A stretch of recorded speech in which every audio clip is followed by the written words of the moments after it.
6 a.m. right now. It's cold. I'm tired. I'm sure everybody else that's up at this hour is. This is the hour where you prove it to yourself that you really want it. Whatever it is, whatever you're searching for, that you feel like you need to accomplish, you're going to prove it to yourself when you're tired, when you do not want to get up. That is the exact moment where it's proved that you want it. Because you got up when you didn't want to, because you started doing it when you were tired. That is how you prove it to yourself, and that is when you prove it to yourself. There's really no better time to test a theory if you want something or not. You want to get in better shape? Do it early. Do it late when you're fucking tired as hell. It doesn't have to be early, I'll tell you that right now. It does not have to be early. It can be late. It can be after you've worked all day and you're fucking tired and exhausted and you don't want to do anything else. Then go do it. Or before your day, before you got to get to work, you get up 2 hours early and you make sure you get a good meal in, drink some coffee or whatever, and you get out there and handle biz. But it's not going to be proved when anybody can make it to the fucking gym when you're comfortable as shit. Anybody can do that. Anybody can go and do a half-ass baby workout when they're not tired and they got optimal energy. Hell yeah. But much harder when it's on your sleep time, or when it's on your I should be home watching TV time, or chilling and relaxing time. When you sacrifice those moments, then you know it really means something to you, because instead of watching TV, instead of throwing back a couple of beers, instead of playing fucking video games or whatever it is that people do these days, you went and did the thing that's going to better your life. And there's no better feeling than sacrifice for the accomplishment of a greater goal. And sadly, as we can see here, I'm the only one that's out here supporting me at this moment. And that's how it's going to be most of the time. When you're out here trying to do something, there will be fleeting moments of having a training partner. But then you move. But then you get a new job and you don't really talk to that person anymore. And they kind of fall off and they go away.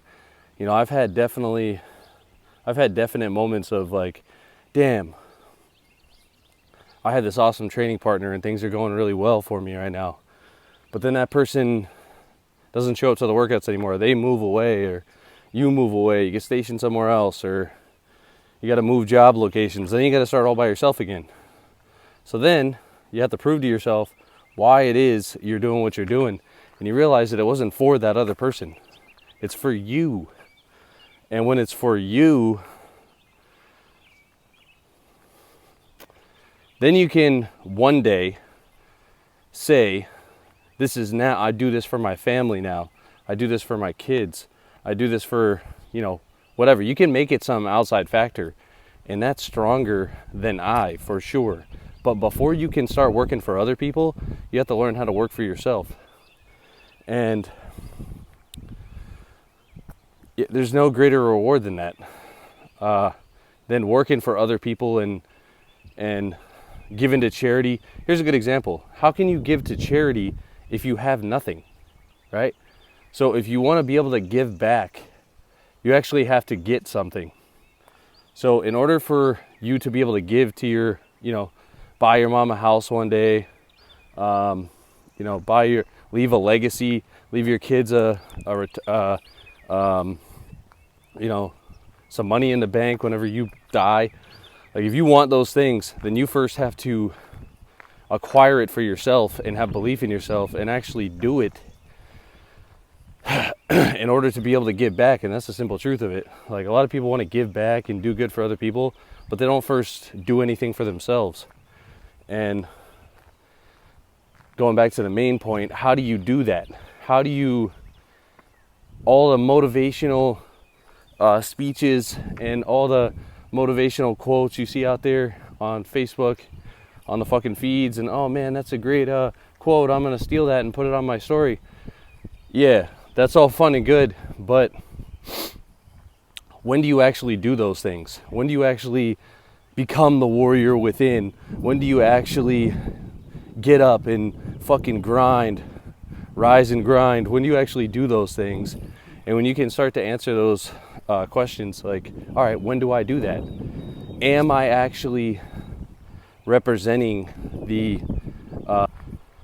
am I actually doing the things that I wish I was doing? And when you're standing out here and you just got done with a run early as shit in the morning, or you got to the gym before you went to work, or you started working on that project for the new business that you're trying to open, or you just finished that new book, you got up early, you're trying to read more, study more, whatever, take an exam, get a better GPA at school, whatever it is, man. Like, it's gonna take these times where you don't want to do it, where, oh, bro, we're going out this weekend, you coming?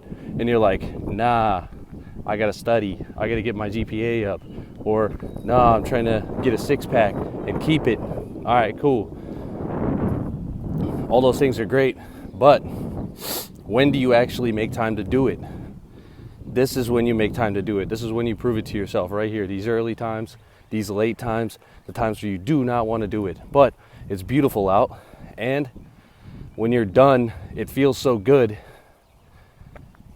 It feels great that you actually got out here and did it, and that's how you know you're on the right path.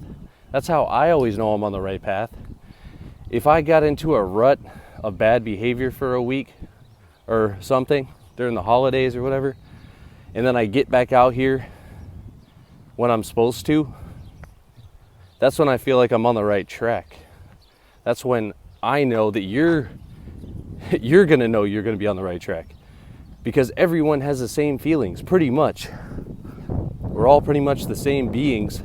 So when you start to get on the right path of good behavior and you start to live an extraordinary life and do above average and extraordinary things, extraordinary. So there's ordinary and there's extraordinary. And the difference between ordinary and extraordinary is that little extra.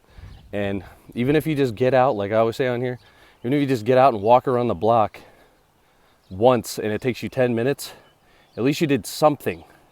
At least you did one little thing to improve your fucking life. And when you compound those over 10 years of effort, that means something. So don't discount the little incremental steps that it takes to be great. So if that hits home tomorrow morning or this evening when it's uncomfortable, get the fuck out there and do something. I'm out.